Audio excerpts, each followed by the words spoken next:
வணக்கம் அன்பு நண்பர்களே, அனைவருக்கும் இனிய வணக்கம். இன்னைக்கு நாம இந்த வீடியோவில் இதை பற்றி பார்க்க போகிறோம் அப்படின்னு பார்த்தீங்கன்னா, டிஆர்பி மற்றும் பள்ளி கல்வித்துறையில் வந்திருக்க முக்கியமான தகவல்களை பற்றி இந்த வீடியோவில் முழுமையாக நம்ம பார்க்குறோங்க. நம்ம சேனலை முதல் முறையாக பார்க்குறீங்க அப்படின்னா ஒரே ஒரு சப்ஸ்கிரைப் அண்ட் பெல்லை மட்டும் கிளிக் பண்ணி வச்சுக்கோங்க. நம்ம சேனலில் வர அப்டேட்ஸ் எல்லாமே மிஸ் பண்ணாமல் இருக்க இது மிகவும் அவசியங்க. டிஆர்பியுடைய வருடாந்திர அட்டவணை வெளியிட்டது ரொம்ப பேருக்கு ஏமாற்றத்தை அளிச்சிருக்கு. காலி பணியிடங்களுடைய எண்ணிக்கை குறைக்கப்பட்டதால் தேர்வர்கள் எல்லாமே அதிருப்தி நிற்கிறாங்க. ஆசிரியர் தேர்வு வாரியம் தற்பொழுது 2024ஆம் ஆண்டுக்கான வருடாந்திர அட்டவணையை வெளியிட்டிருக்காங்க. இதில் காலி பணியிடங்களின் எண்ணிக்கை வெகுவாக குறைக்கப்பட்டிருக்கிறது. சென்ற ஆண்டில் பார்த்தீங்கன்னா 9 தேர்வுகளில் 7 தேர்வு நடத்தலை.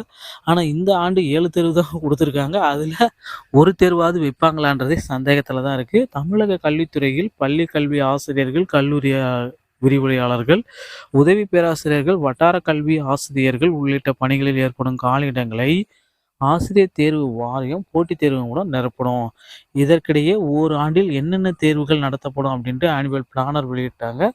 அதன் விவரம் பார்த்தீங்கன்னா 1766 இடைநிலை ஆசிரியர் பணியிடங்களை நிரப்புவதற்கான அறிவிப்பு இந்த மாதம் வெளியிடப்பட்டு ஏப்ரலில் தேர்வு நடத்தும் அப்படின்னு சொல்லியிருக்காங்க.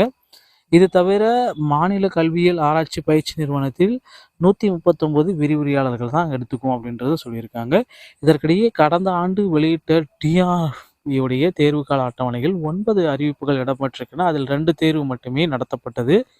மேலும் கடந்த ஆண்டு வெளியான அட்டவணையில் இடைநிலை ஆசிரியர்களுடைய எண்ணிக்கை 6500 இருந்த நிலையில் தற்சமயம் ரொம்ப குறைஞ்சிருக்கு. 2024 அட்டவணையில் 1766 குறைக்கப்பட்டிருக்கிறது. இது முதுநிலை ஆசிரியர் உதவியாளருக்கு 67, சட்டக்கல்லூரி உதவியாளருக்கு 71 பணியிடங்களும் கணிசமாக குறைக்கப்பட்டிருக்கிறது. ஒரு பெரிய அதிர்ச்சி. இதனால் பார்த்தீங்கன்னா அனைத்து ஆசிரியர் பெருமக்களும் அதிர்ச்சி அடைஞ்சிருக்காங்க. டிஆர்பியில் ஹெல்ப்லைனுக்கு கோடான கோடி கேள்விகள் மேலே கேட்டுகிட்டே இருக்காங்க. எங்களுக்கு பார்த்தீங்கன்னா ஏன்னா சென்ற ஆண்டு வேகன்சிஸ் எங்கே போனது, அதுக்கு எதுக்கு சென்ற ஆண்டு வேகன்சிஸை நீங்கள் வெளியிட்டீங்க அப்படின்ற அளவுக்கு கேள்விகள் கேட்டிருக்காங்க. ஸோ டிஆர்பி கண்டிப்பாக இதை மறுபரிசீலனை செய்ய போகிறாங்க. இந்த ஆனுவல் பிளானரை மீண்டும் மாற்றி அமைக்க போகிறாங்க. இடைநிலை ஆசிரியர்கள் பார்த்தீங்கன்னா கிட்டத்தட்ட 8000க்கும் மேற்பட்ட ஆசிரியர்கள் தேவைப்படுறதா ஒரு அப்டேட் நமக்கு ரெடியாக இருக்குது. பொறுத்து நம்ம பார்க்கலாங்க. டிஆர்பி மற்றும் பள்ளி கல்வித்துறையில் இந்த தகவல் ரொம்ப இம்பார்ட்டண்டாக கருதப்படுது.